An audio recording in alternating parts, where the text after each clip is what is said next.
So we've got to talk bullshit for 10 minutes. So that's what. There we go. Oh, right, okay. That'd be a bit of fun. All right. So Right. there's no instructions? Yeah.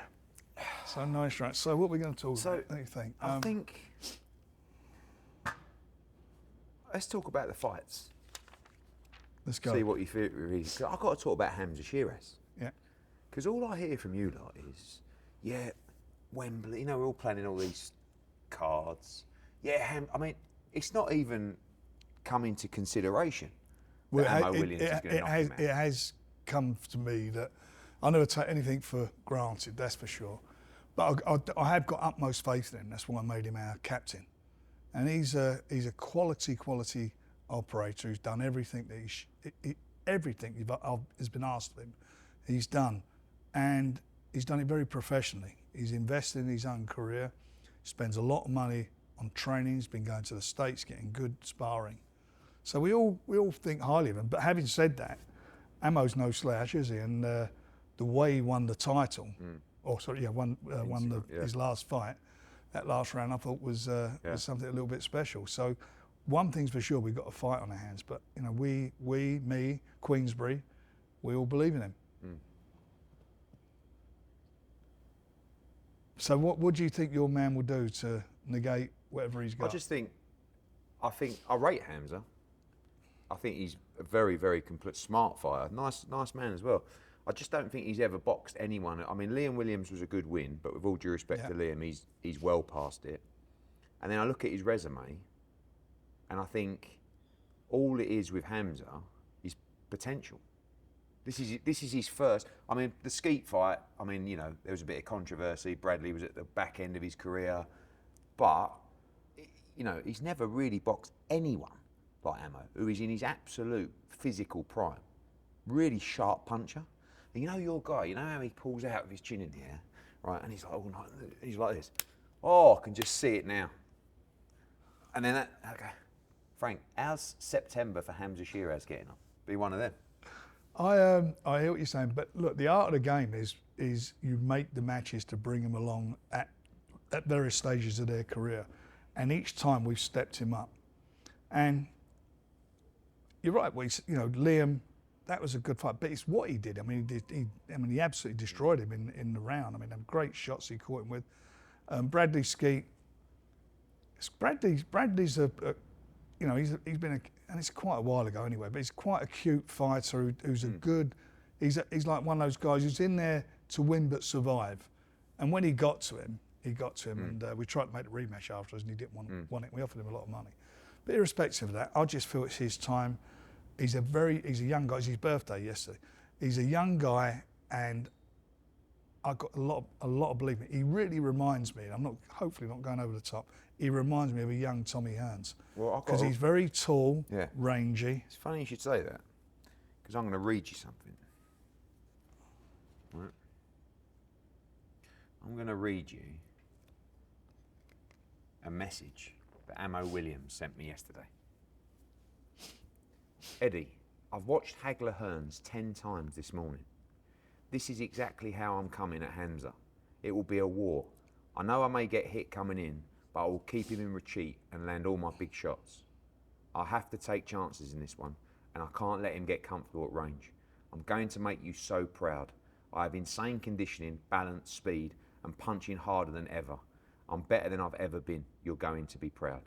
Hagler Hearns, all over again. This could be a shootout. I went to that fight.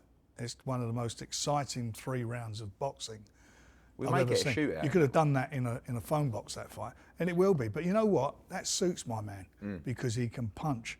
I think he's the bigger puncher, by the way, much bigger puncher, more rangy, tall. So he's got to get under. He's got to get under my man. Can he do it? But I like the idea of that. I like the idea that he comes to fight, because once you're doing that, that's when your defence comes down. You become vulnerable. Once you're coming out, when you're not working, coming out and breaking down an opponent, and you're coming out to have a tear up, you know, automatically everything is down, and you don't miss with shots, and that's why it becomes so exciting. It becomes who's the biggest puncher, who's got the best chin. Let's talk Daniel Dubois. Yeah. I remember I was on holiday. I had a phone call. I think it was Ambrose Mendy or someone like that. And he says, right, we've got this heavyweight, Daniel Dubois. I've heard of him, but I was very young at the time. He's had this offer from Frank Warren, right? Do you want to match it? Do you want to bet? I mean, you know, and he told me the number, and I went, no, thank you. And then for a long period of time, I was thinking, should have paid that. And then all of a sudden, the step up comes against Joe Joyce, comes crashing down a little bit in that fight, little comeback, surprise fight with Usyk, gets beat, could have gone the other way, comes back, beats Jarrell Miller. And we were saying on the plane yesterday, this kid, like, how old is he? 25? 26. 26. He's a baby as a But heavyweight. I mean, and like if he gets beat by Hrgovic, I mean, he can still come again. But like the amount of big fights that he's been in already at his age, and when you talk about that heavyweight generation, they're all 30 plus, mid 30s, late 30s. There's only two under the age of 30, I think, in the top 12. Him and Jared Anderson. That's it, and the rest of them are older guys. But you're right what you say in some ways, but that fight with Joe Joyce, he was in front on all the judges, on two of the judges' card, he was in front. All he had to do was stand up. But unfortunately, it was bad. A bad injury he had. He broke 3 bones in his orbital. And I spoke to the doctor myself personally. He said, had that fight gone on, he would have definitely detached his retina. He had retina problem and everything, which would have been the end of his career.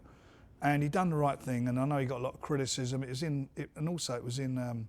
the lockdown situation.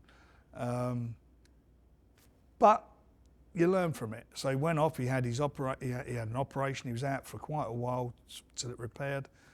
Came back, had a win, had a couple of wins. And for me, the big fight, although he's, the guy fights at cruiserweight, we fought heavyweight last time, is Kevin Lorena, who's not a bad banger.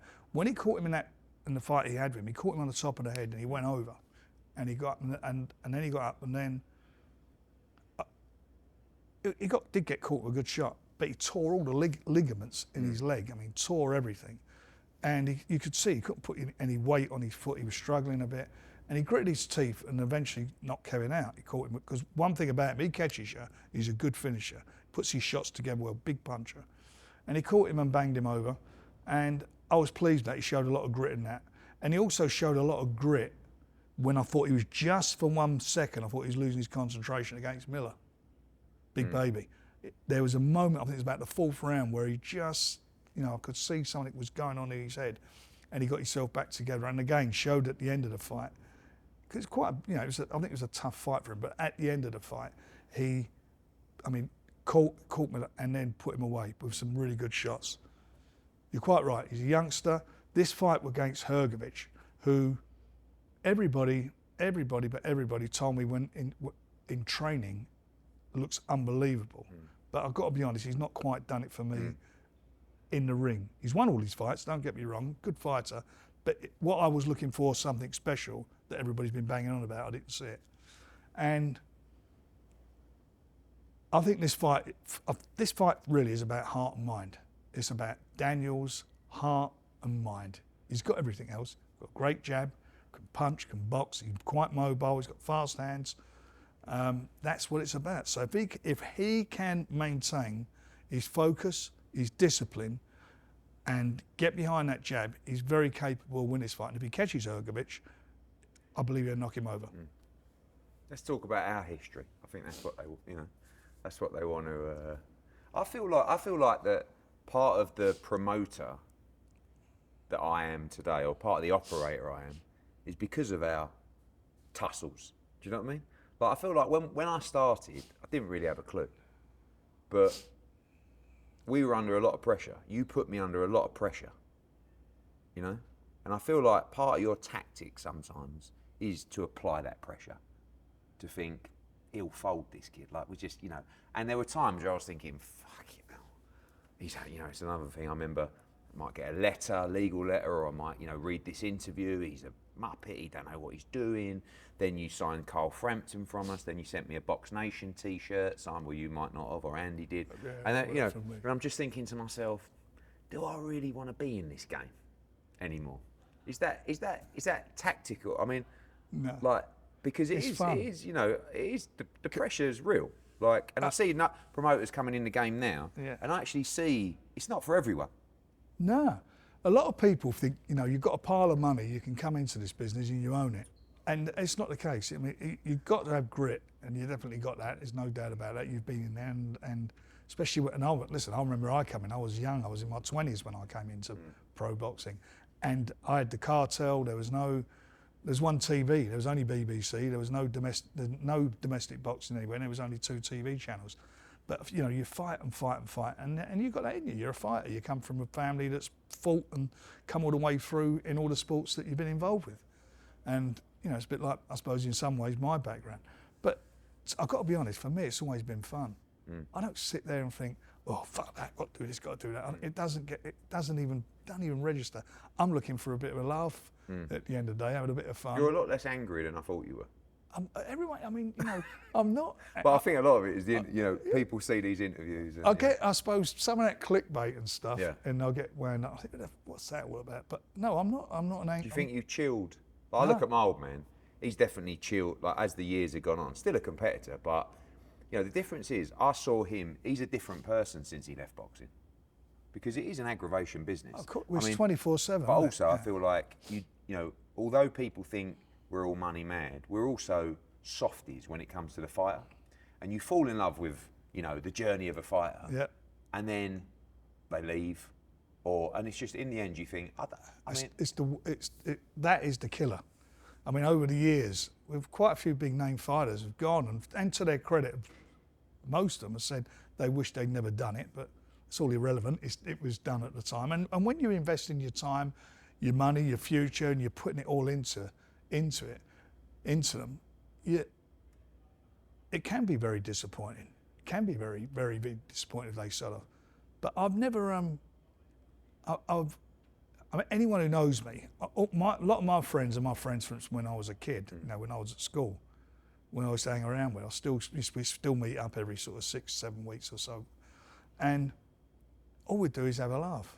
I mean, it's no like you're in the boxing business. One of them is a cab driver. They're all older now, obviously. One of them was a bit slippery, and they're all different guys from different backgrounds. But all I like doing, I get the business out of the way, and I do like to socialise. I love going out to eat, having a nice long lunch, having a bit of fun, giggle with everyone. That suits me down to the ground. But if I didn't do things like that, then I would be so het up in it. But I am competitive. I don't like losing. You don't like losing. I mean, that's what this is all about on Saturday, isn't it? We don't like losing. We want to win. And I feel it's refreshing. It is. I really do. Listen, I've got to say, hand on my heart. I don't want to lose the edge, and we won't come Saturday. But this is definitely the most enjoyable phase. And we've got to keep doing it. And we have to keep doing it. And I think it's good for boxing. It's good for the fans. And it's down to His Excellency who banged our heads together and got it done. But it's good stuff. And who knows what it'll lead to? All I know at the moment, we are, between us, our companies, between us, we're doing things that we should have been doing years ago. Now, looking back on it, you think to yourself, why didn't we sort this out then? And I know we've got our respective TV companies, but what's also good about this is that the TV companies are having to work together. And if they're working together, it's good for their punters, and it's good. So, long may it continue. Best of luck. God bless.